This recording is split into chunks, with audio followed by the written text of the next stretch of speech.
28 years, Professor. Let's see what kind of galaxy we woke up to.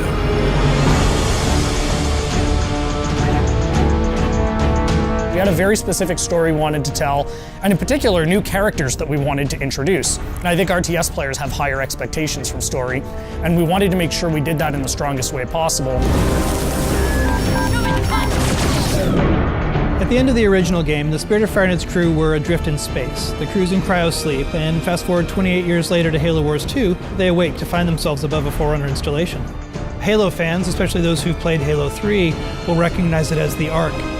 It's the largest and most powerful of the Forerunner creations, and it's also the birthplace of the Halos. It's literally the place that made all of the Halo rings, so that's the kind of power that's contained there. The only connection they have when they wake up is a small signal, one emergency beacon, that's coming from the surface of the Ark down below. We wanted to put everybody in this position where things are different, things are new, no one's really sure what's going on. You know, Isabel is a very different kind of AI. She's a logistics AI. She's not a military AI. She is not like a Cortana or a Serena. She shows up in a way that we haven't seen AIs behave in Halo before. She's freaked out. She's seen all of her friends die. She's seen her outpost destroyed. She's a little trepidatious, does not want to stick around. She warns them that something bad is still on the Ark and that they need to run away.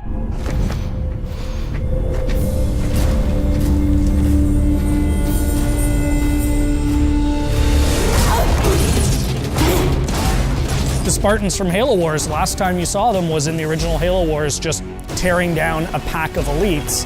And here are those same Spartans being taken apart by one guy. Who is this guy? They meet Atriox for the first time. He surprises them. The Spartans expect a brute, they get much more than a brute in Atriox. There's actually more to this guy. He's not just a really strong brute. He's good at tactics, he's good at outthinking his opponents. That was the genesis of that character, of what if one brute was not only stronger than the others, but also incredibly intelligent.